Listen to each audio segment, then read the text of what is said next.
তত্ত্বাবধায়ক পুনর্বহালে আপিল বিভাগের রায় চতুর্দশ সংসদ নির্বাচন থেকে কার্যকর। গণতন্ত্রের জন্য মাইলফলক বললেন অ্যাটর্নি জেনারেল। তত্ত্বাবধায়ক পুনর্বহালের রায় নতুন দিগন্তের সূচনা করবে বলছে বিএনপি। এ পদক্ষেপে বন্ধ হবে ফ্যাসিস্ট তৈরির পথ। 4 কর্মদিবসের মধ্যে গণভোট আইন জানালেন আইন উপদেষ্টা। বিচার বিভাগের জন্য আলাদা সচিবালয়, আইন কার্যকর 7 দিনেই।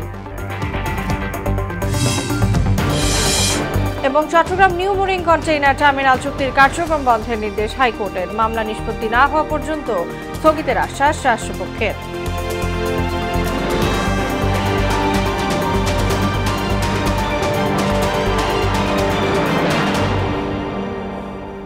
আসসালামু আলাইকুম, সবাইকে মোহনা সংবাদে স্বাগত। শুনছিলেন শিরোনাম, পুরো সংবাদের সঙ্গে আছি তাসনুমা বিনতে তাহের। অবশেষে ফিরে এলো তত্ত্বাবধায়ক সরকার ব্যবস্থা। দীর্ঘ শুনানি শেষে আজ তা পুনর্বহালে রায় দেন আপিল বিভাগ। প্রধান বিচারপতি ডক্টর সৈয়দ রেফাত আহমেদের নেতৃত্বাধীন পূর্ণাঙ্গ বেঞ্চে এ রায় দেয়া হয়। তবে চতুর্দশ জাতীয় সংসদ নির্বাচন থেকে এই ব্যবস্থা কার্যকর হবে। এ রায়কে গণতন্ত্রের জন্য মাইল ফলক হিসেবে উল্লেখ করেন অ্যাটর্নি জেনারেল মোহাম্মদ আসাদুজ্জামান। মেজবা রহমানের রিপোর্ট। 14 বছর আগে তত্ত্বাবধায়ক সরকার ব্যবস্থা বাতিল করে সংখ্যাগরিষ্ঠতার ভিত্তিতে রায় দেন সাবেক প্রধান বিচারপতি এবিএম খায়রুল হকের নেতৃত্বাধীন পূর্ণাঙ্গ বেঞ্চ। পরে এই রায়কে পুঁজি করে দলীয় সরকারের অধীনে 3টি বিতর্কিত নির্বাচন করে ক্ষমতায় টিকেছিলেন পতিত শেখ হাসিনা।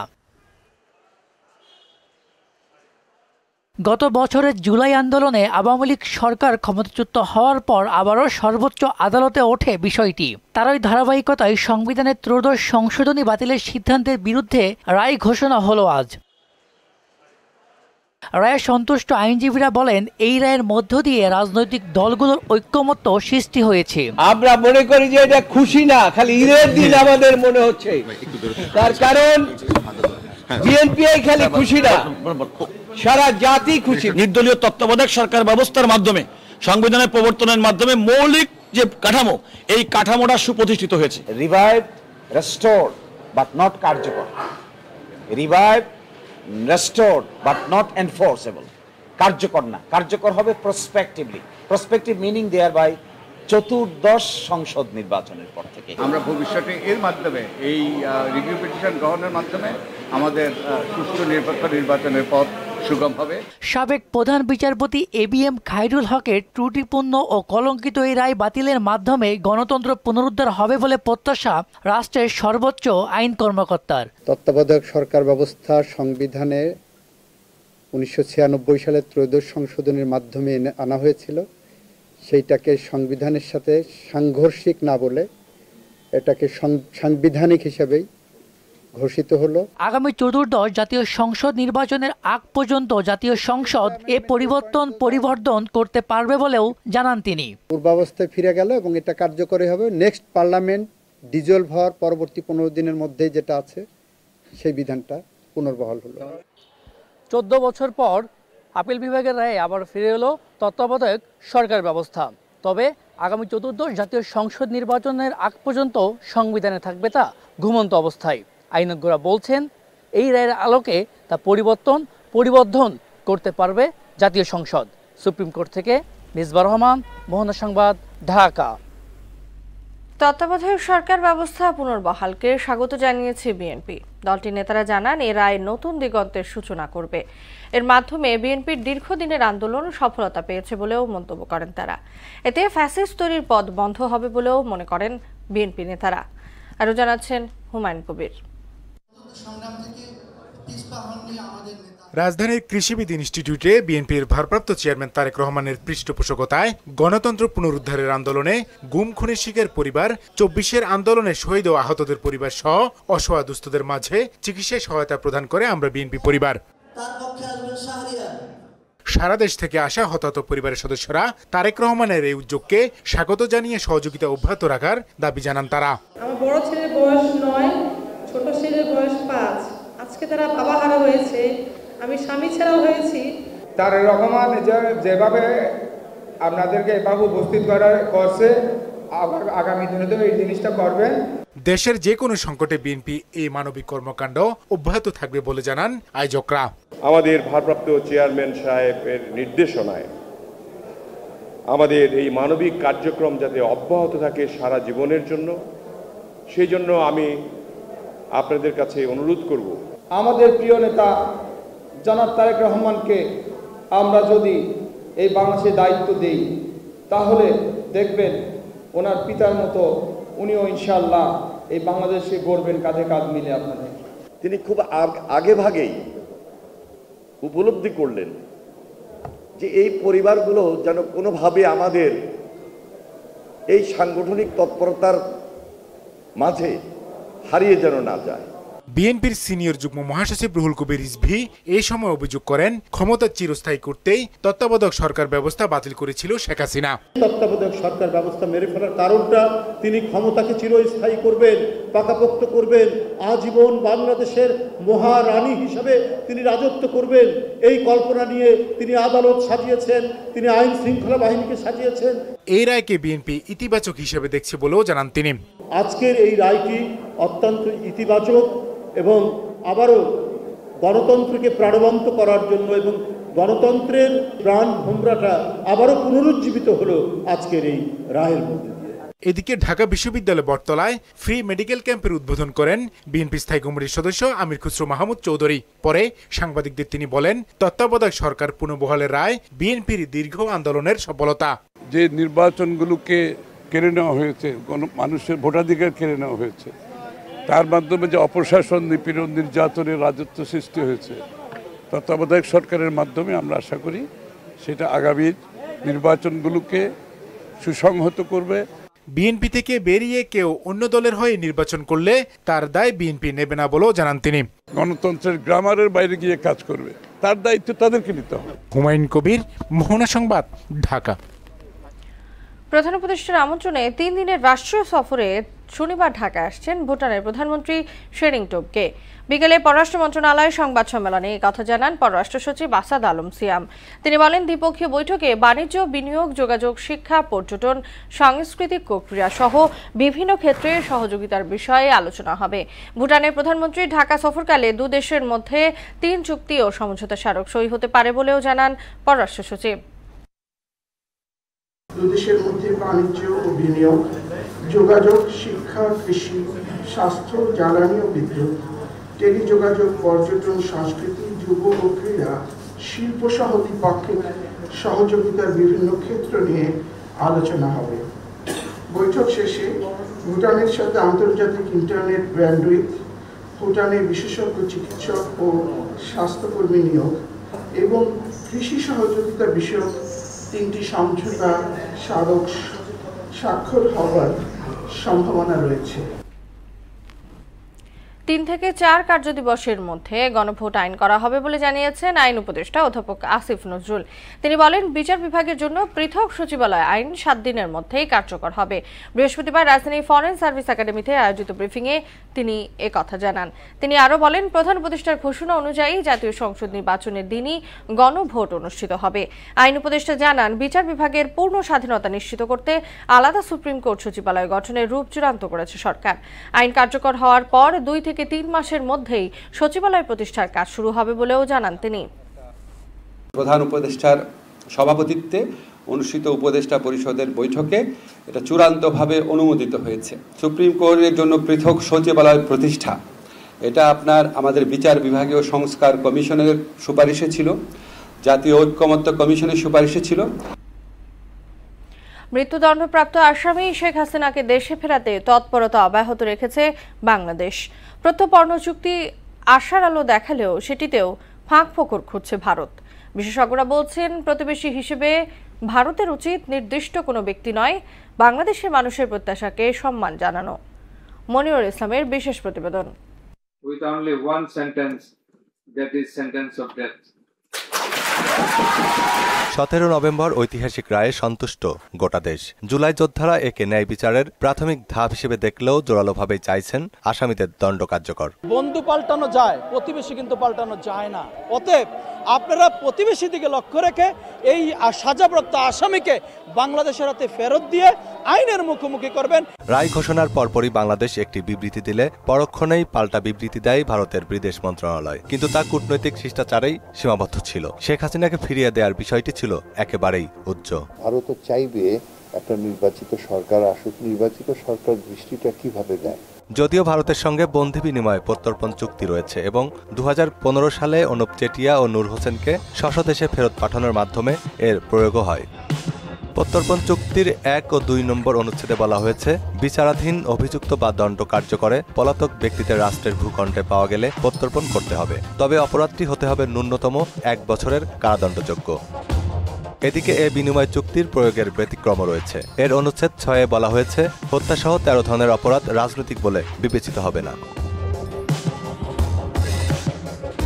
কূটনৈতিক যে শিষ্টাচার, বহির্বিশ্বের কাছে তার যে দেশের অবস্থান, ব্যাপারটিকে নিয়ে তারা একটা প্রশ্নের মুখোমুখি হবে। অনুচ্ছেদ 8-এ বলা আছে, অভিযোগের ন্যায় বিচারে সন্তোষজনক ব্যাখ্যা না থাকলে প্রত্যর্পণে বাধ্য নাও হতে পারে। আর এই সুযোগটি ভারত নেবে বলে মনে করছেন নিরাপত্তা বিশ্লেষক ইশফাক ইলাহি চৌধুরী। রাজনৈতিক বিবেচনায় তারা ফেরত দিবে না, যদি কংগ্রেস আসে কখনো তারাও দিবে না, কারণ এটা একটা দীর্ঘমেয়াদী একটা হবে যে যিনি ভারতের সাথে সুসম্পর্ক গড়ে তুলেছিলেন তাকেই তারা আবার ফেরত দিচ্ছে। আর ইন্টারপোলে তো আমাদের শত এর আগেও আমরা অ্যাপ্লিকেট করেছি, আজ পর্যন্ত কেউ ইন্টারপোলের মাধ্যমে আসেনি এবং এটা আসা সম্ভব নয়। ভারত চুক্তিটির কেমন ব্যাখ্যা তৈরি করবে সেটি এখন মূল বিবেচ্য।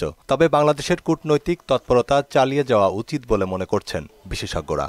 চিঠিপত্রের আদান প্রদান, ইন্টারপোলকে সম্পৃক্ত করা, বিভিন্ন আন্তর্জাতিক সংস্থাগুলো যারা এই মানবাধিকার লঙ্ঘনকারীদের বিরুদ্ধে সোচ্চার, তাদেরকে সম্পৃক্ত করে ভারতের উপরে এক ধরনের কূটনৈতিক চাপ তৈরি করার চেষ্টা গ্রহণ করা, যে আসলে তাকে দেশে ফিরে এনে বিচার সম্পন্ন করার যে প্রক্রিয়া, এর বাইরে আহামরি কোনো কিছু আছে বলে আমার কাছে মনে হয় না। যেটা কার্যত যেটা করতে হবে বাংলাদেশ সরকারকে, যে তোমার সমস্ত রায়ের বিচার বিবেচনা যে হয়ে এগুলো সহ তাকে ভারতের কাছে প্রত্যর্পণ করবে। ভারতের যে আইন মন্ত্রণালয় আছে তারা দেখবে তাদের দৃষ্টিতে জাস্টিস প্রিভেল করেছিল কিনা, তখন তারা হয়তো হোম মিনিস্ট্রি বা প্রধানমন্ত্রীর কাছে জানাবে যে এটা করাবো। গণহত্যা সংঘটিত হওয়ার পরও একে রাজনৈতিক বিবেচনা করলে আন্তর্জাতিক মহলে ভারত নিন্দিত হতে পারে বলেও মনে করেন তিনি। ভারতকে কূটনৈতিকভাবে একটা চ্যালেঞ্জের মুখোমুখি করতে পারে। কারণটা হচ্ছে যে বন্দি বিনিময়ের চুক্তিতে স্পষ্ট বলা আছে, যে কোনো ধরনের অপরাধী বা অভিযুক্ত ব্যক্তি অপরাধ প্রমাণিত হলে অথবা এই প্রসিকিউশন চলাকালীন সময় রাষ্ট্র উভয় রাষ্ট্রই যদি তাকে চায় তাকে ফেরত নিতে পারবে। মনিরুল ইসলাম, মোহনা সংবাদ, ঢাকা।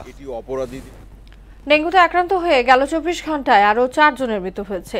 এ নিয়ে চলতি বছর এখন পর্যন্ত রোগটিতে মৃতের সংখ্যা বেড়ে 353 জনে দাঁড়িয়েছে। এছাড়াও গত একদিনে ডেঙ্গু নিয়ে নতুন করে 745 জন হাসপাতালে ভর্তি হয়েছে।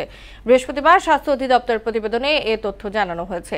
স্বাস্থ্য অধিদপ্তর জানিয়েছে, গত 24 ঘন্টায় ডেঙ্গুতে ঢাকা দক্ষিণ সিটি কর্পোরেশনে 2 জনের মৃত্যু হয়েছে। পাশাপাশি এই সময়ে মশাবাহিত রোগটিতে চট্টগ্রাম ও ময়মনসিংহ বিভাগে 1 জন করে মোট 2 জন মারা গেছেন।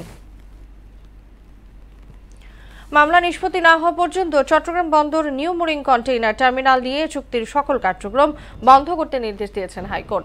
বৃহস্পতিবার বিচারপতি ফাতেমা নাজিবের নেতৃত্বাধীন হাইকোর্ট বেঞ্চ এই মৌখিক নির্দেশ দেন। এ সময় রাষ্ট্রপক্ষ সকল কার্যক্রম বন্ধ রাখার আশ্বাস দেন। আদালতে রিটের পক্ষে শুনানি করেন জ্যেষ্ঠ আইনজীবী জয়নুল আবেদিন, অ্যাডভোকেট আহসানুল করিম, ব্যারিস্টার মাহবুব উদ্দিন খোকন ও ব্যারিস্টার কায়সার কামাল। রাষ্ট্রপক্ষে ছিলেন অ্যাটর্নি জেনারেল মোহাম্মদ আসাদুজ্জামান। এর আগে গত 30 জুলাই এনসিটি পরিচালনায় চট্টগ্রাম বন্দর কর্তৃপক্ষের বিদেশি কোম্পানির সঙ্গে চুক্তির চলমান প্রক্রিয়া কেন আইনগত কর্তৃত্ব বহির্ভূত ঘোষণা করা হবে না তা জানতে চেয়ে রুল দেন হাইকোর্ট। পুলিশ সহ জনগণের উপর হামলা হলে আত্মরক্ষায় দুর্বৃত্তদের উপর গুলি চালানোর এখতিয়ার আইনি আছে বলে জানিয়েছেন ডিএমপি কমিশনার শেখ মোহাম্মদ সাজ্জাদ আলী। দুর্বৃত্তদের বিরুদ্ধে জনগণের জানমাল রক্ষায় পুলিশকে আরও কঠোর হওয়ার নির্দেশ দেন তিনি। পুলিশের মনোবল ভাঙতে তাদেরকে টার্গেটে পরিণত করা হচ্ছে অভিযোগ করে দুর্বৃত্তদের এই ধরনের হঠকারী কাজ না করার অনুরোধও জানান ডিএমপি কমিশনার। সকালে ডিএমপির সাইবার নিরাপত্তা সেন্টার উদ্বোধন অনুষ্ঠানে এসব কথা বলেন শেখ মোহাম্মদ সাজ্জাদ আলী। সাইবার অপরাধ নিয়ন্ত্রণে এই সেন্টার নগরবাসীর পাশে থাকবে বলেও জানান তিনি। এটা পুলিশ কমিশনারের কোনো নির্দেশনা না, এটা এদেশের আইন। আপনারা আইনটা দেখেন। আমি তো কোনো নিজে আইন বানাই না, আইন বানাই পার্লামেন্ট। এদেশের বেসিক আইনে বলা হয়েছে, আপনারা আইনটা দেখেন। আমি কোনো নির্দেশ দিই না এখানে। আমার অফিসারদেরকে আমি শুধু বলছি আইনে এই কথাটা বলা আছে। আমি তো দুর্বৃত্তদের জন্য আইন প্রয়োগ করব? আমি আমার ঢাকাবাসী শান্তিতে রাখতে হবে। ঢাকাবাসীর জান ও মালের হেফাজত করার গুরুত্বপূর্ণ দায়িত্ব ঢাকা মেট্রোপলিটন পুলিশের উপরে। শেয়ারবাজারে কারসাজি মামলার আসামি ক্রিকেটার ও মাগুরা 1 আসনের সাবেক সংসদ সদস্য সাকিব আল হাসানকে জিজ্ঞাসাবাদের জন্য তলব করেছে দুর্নীতি দমন কমিশন দুদক। সংস্থাটির প্রধান কার্যালয়ের পাঠানো চিঠিতে তাকে 26 নভেম্বর হাজির হওয়ার জন্য বলা হয়েছে। এছাড়া 8,65,00,000 টাকার অবৈধ সম্পদ অর্জনের দায়ে টিউলিপ সিদ্দিকের পিতা শফিক আহমেদ সিদ্দিকের বিরুদ্ধে মামলা দায়ের করা হয়েছে বলে জানান দুদকের মহাপরিচালক মোহাম্মদ আক্তার হোসেন। দুদকের সংবাদ সম্মেলনে এসব কথা বলেন তিনি। এদিকে প্রায় 4 কোটি টাকার অবৈধ সম্পদ ও 75 কোটি টাকার সন্দেহজনক লেনদেনের অভিযোগে কক্সবাজার 2 আসনের সাবেক এমপি আশেকুল্লাহ রফিকের বিরুদ্ধে মামলা দায়ের করা হয়েছে। এছাড়া ডায়মন্ড ওয়ার্ল্ডের এমডি দিলীপ কুমার আগরওয়ালের 755 কোটি টাকার সন্দেহজনক লেনদেনের বিষয়ে তথ্য চেয়ে বিভিন্ন দফতরে চিঠি দেওয়া হয়েছে বলেও জানানো হয়। শেয়ার বাজারে কারসাজির মাধ্যমে বিনিয়োগকারীদেরকে প্রলুব্ধ করে তাদের ব্যাপক ক্ষতি সাধনপূর্বক ক্যাপিটাল গেইনের নামে অর্জিত অপরাধলব্ধ অর্থের উৎস গোপনে লেয়ারিং করে বিভিন্ন খাতে স্থানান্তর এবং হস্তান্তর করার অপরাধে জনাব সাকিব আল হাসান, সাবেক অধিনায়ক বাংলাদেশ জাতীয় ক্রিকেট দল ও সাবেক সংসদ সদস্য মাগুরা 1কে জিজ্ঞাসাবাদের জন্য তদন্তকারী কর্মকর্তা নোটিশ জারি করেছেন। চট্টগ্রামের বন্দর থানাধীন নিমতলা এলাকায় এক্সপ্রেসওয়ে থেকে ব্যক্তিগত গাড়ি ছিটকে পড়ে এক পথচারী নিহত হয়েছেন। আহত অন্তত 3 জন। বৃহস্পতিবার বিকেল 4টার দিকে দুর্ঘটনা ঘটে। বন্দর থানার ওসি সিরাজুল ইসলাম জানান, পতেঙ্গা থেকে শহরের দিকে যাওয়ার পথে এক্সপ্রেসওয়ে থেকে একটি প্রাইভেট কার ছিটকে নিচে পড়ে যায়। এ সময় পথচারী শফিক গুরুতর আহত হন। হাসপাতালে নেয়ার পর মারা যান তিনি। আহতদের উদ্ধার করে আগ্রাবাদের ইসলামী ব্যাংক হাসপাতালে ভর্তি করা হয়েছে। ঢাকা মহানগর উত্তরের সামাজিক উন্নয়ন ও সড়ক সংস্কার নিয়ে তুরাগ থানায় মত বিনিময় সভা অনুষ্ঠিত হয়েছে। এতে এলাকাবাসীর বিভিন্ন দাবি ও সমস্যা তুলে ধরা হয়। সভায় প্রধান অতিথি ছিলেন ঢাকা মহানগর উত্তর বিএনপির সদস্য সচিব মোস্তফা জামান। এছাড়া সিনিয়র যুগ্ম আহ্বায়ক মুস্তাফিজুর রহমান সেগুন, তুরাগ থানা বিএনপির সদস্য মোহাম্মদ কফিল সহ স্থানীয় বাসিন্দা ও ব্যবসায়ীরা এতে অংশ নেন। জনগণের কাজ করতে পারলে জনগণ আমাদেরকে ভালোবাসবে। জনগণের কাজ যদি আমরা করতে না পারি, আপনারা তো ভোট করতে গিয়ে ভোট তো দিবেন না। আমরা আপনাদের কাজ করলে আপনাদের যদি উপকার হয়, আগামী নির্বাচনে দানের শীর্ষে ভোট দিয়ে আমি ইনশাল্লাহ নির্বাচনের পূর্বে আপনাদের এই কাজটা করবো। আমরা সবাই মিলে আমাদের পার্টির পক্ষ থেকে আপনাদের কাজটা করতে চাই। বৃহস্পতিবার রাতে চট্টগ্রাম জেলা পুলিশের সমন্বিত অভিযানে 21 মামলা দায়ের সহ মোট 20 জনকে গ্রেফতার করা হয়। উদ্ধার করা হয় ইয়াবা, গাঁজা, চোরাই মদ সহ বিভিন্ন মাদকদ্রব্য। চুরি, ছিনতাই, সন্ত্রাসী কার্যকলাপ ও অপরাধ নিয়ন্ত্রণে শহরের গুরুত্বপূর্ণ স্থানগুলোতে বাড়ানো হয়েছে চেকপোস্ট। চট্টগ্রাম জেলা পুলিশ জানিয়েছে, অপরাধ দমন ও জনগণের নিরাপত্তা নিশ্চিতে অভিযান অব্যাহত থাকবে। যারা এই অপরাধের সাথে জড়িত তারা কিন্তু নিজস্ব হ্যাকার রেখে কাজ করছে, তাদের ব্যক্তিগত হ্যাকার রয়েছে। তো এই প্রেক্ষিতে এই বিষয়গুলোকে মোকাবিলা করে কত দ্রুত আমরা করতে পারি, এটাও তো একটা বিষয়। আপনারা চাচ্ছেন যারা সন্ত্রাস করছে তাদের গ্রেপ্তার, আমরা সেই লক্ষ্যে কাজ করে যাচ্ছি। আপনাদের এবং আমাদের চাওয়া এক এবং অভিন্ন, এবং সাধারণ মানুষের যে চাওয়াটা রয়েছে এটা বাস্তবায়ন করা হচ্ছে আমাদের মূল লক্ষ্য। বিশ্ব টয়লেট দিবস উপলক্ষে স্যানিটেশন ও স্বাস্থ্যবিধি নিয়ে সচেতনতা বাড়াতে ঢাকার লেকশোর হাইটস হোটেলে বিশেষ আয়োজন করে হারপিক বাংলাদেশ। অনুষ্ঠানে বিভিন্ন সরকারি বেসরকারি প্রতিষ্ঠানের প্রতিনিধিরা বর্তমান ও ভবিষ্যৎ স্যানিটেশন ব্যবস্থার নানা দিক নিয়ে আলোচনা করেন।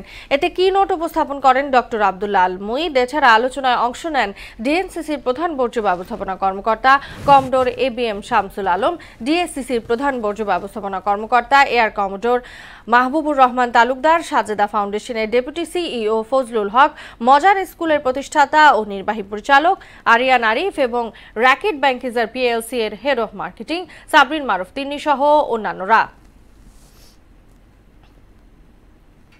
আন্তর্জাতিক প্রসঙ্গ, নেপালের ক্ষমতাচ্যুত প্রধানমন্ত্রী কেপি শর্মা ওলির সমর্থকদের সঙ্গে জেনজি বিক্ষোভকারীদের সংঘর্ষ হয়েছে।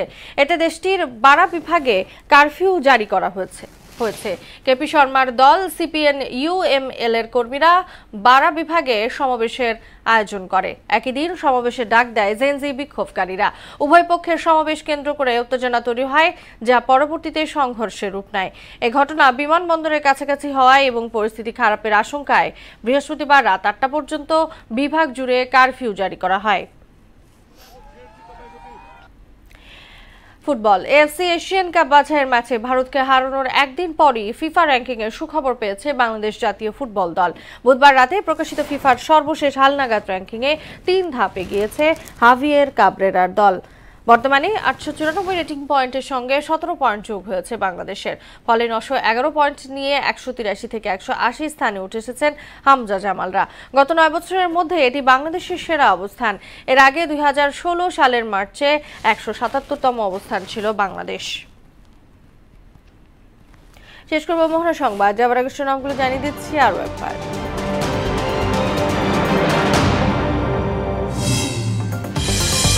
তত্ত্বাবধায়ক পুনর্বহালে আপিল বিভাগের রায় 14দশ সংসদ নির্বাচন থেকে কার্যকর। গণতন্ত্রের জন্য মাইল ফলক, বললেন অ্যাটর্নি জেনারেল। তত্ত্বাবধায়ক পুনর্বহালের রায় নতুন দিগন্তের সূচনা করবে, বলছে বিএনপি। এ পদক্ষেপে বন্ধ হবে ফ্যাসিস্ট তৈরির পথ। 4 কর্মদিবসের মধ্যে গণভোট আইন জানালেন আইন উপদেষ্টা। বিচার বিভাগের জন্য আলাদা সচিবালয় আইন কার্যকর 7 দিনই। এবং Chattogram New Mooring container terminal চুক্তি কার্যক্রম বন্ধের নির্দেশ হাইকোর্টের। মামলা নিষ্পত্তি না হওয়া পর্যন্ত স্থগিতের আশ্বাস রাষ্ট্রপক্ষের।